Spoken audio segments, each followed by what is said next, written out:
In the previous videos, we have seen some frameworks and a triangle, and now, just to confuse you, a pyramid. But this pyramid is different from the triangle.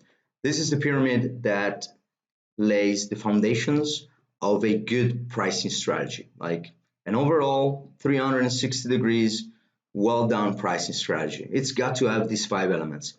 The other frameworks and graphs we've seen, they fit into this nicely.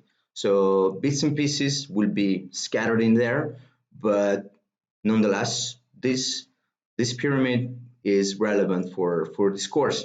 And let me give you just a brief introduction.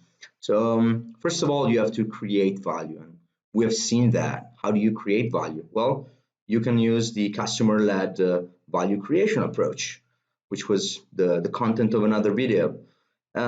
Secondly, you have to choose a price structure.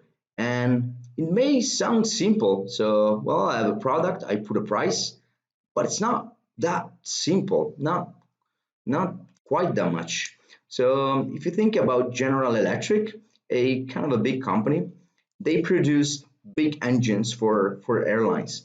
And when they introduced a new engine, which was very efficient, the airline companies were not very convinced. And why? Because it was a new product. They've never tested it before. It was kind of expensive. It was promising a lot of savings, but of course they didn't know. So what did General Electric do? Well, they said the metric that you like is actually the hours you fly. So I'm gonna give you a bundled price. I'm gonna give you the power by the hour. So for as many hours as you use this amazing new engine that I've produced, you're gonna be charged. If you're not using the engine, if it's breaking down, then you're not paying. So instead of buying the unit, they were gonna buy the hours, which is fantastic. It's a totally new concept. We're gonna see many examples like an elevator company. An elevator company charging by the amount of meters that their elevator was actually doing. Instead of charging the same price for the same elevator to a skyscraper, which is likely going to use it more than a small store, they were charging by the meters used or by how much length it was used during the year. So again, price structure can be very tricky. Not everything is as simple as a unit price. So once you've done that, you also need to frame this price and communicate it to the customers. One example we're going to do, it's one of my all-time favorites. We've been doing it for years. It's the communication of value of low consumption light bulbs.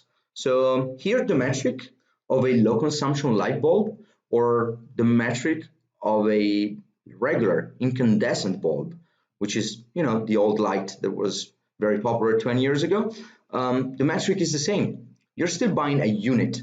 There's not charging by the hours, so it's not a price structure. It's just a value communication. But the companies, they are putting very nice comparison and telling you, we know our product is expensive, but you're gonna save, let's say, 50 euros, 100 euros over the lifetime of this product if you buy it. And that's brilliant because when light bulbs were first introduced, they were not popular. You could buy an incandescent light bulb for, let's say, $1, $1.50, and a low consumption for $30 or $15 or whatever the price. Even today, they're much more expensive. The low consumption bulbs are much more expensive than the incandescent bulbs.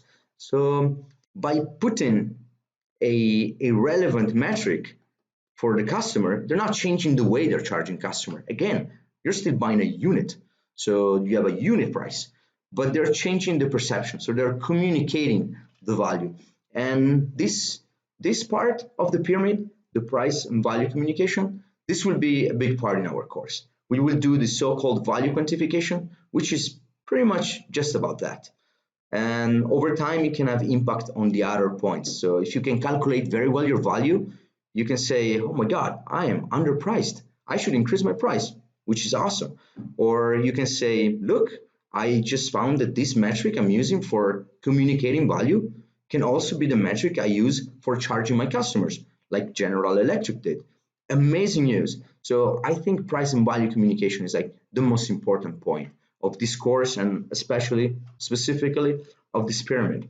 But then you have to go in pricing policy. So pricing policy will be something that will be important in your life when you're in a company and you have to deal with customers, especially if you're in a B2B company. So if you're selling to other companies, everybody's going to come to you and ask for discounts, and sometimes it's going to haggle, sometimes it's going to start terrible negotiations, and they may go well, they can go very bad, but they will be stressful. But luckily, there are ways to develop nice pricing policies, or at least minimize the hassle of these pricing policies when they're not there. Finally, we have the price setting, the price level. And the story goes like this.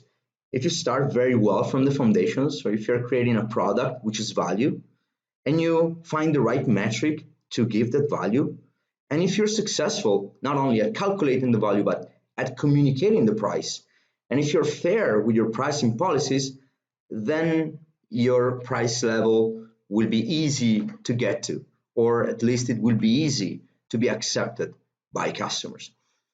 Of course, during class, we're gonna go into each and every one of these 5 blocks and they will make more sense. But for starters, if you want to think about some questions you have, or if you want to look up the concept of the strategic pricing pyramid by Thomas Nagel, then go ahead. It will start an awesome discussion, I'm sure.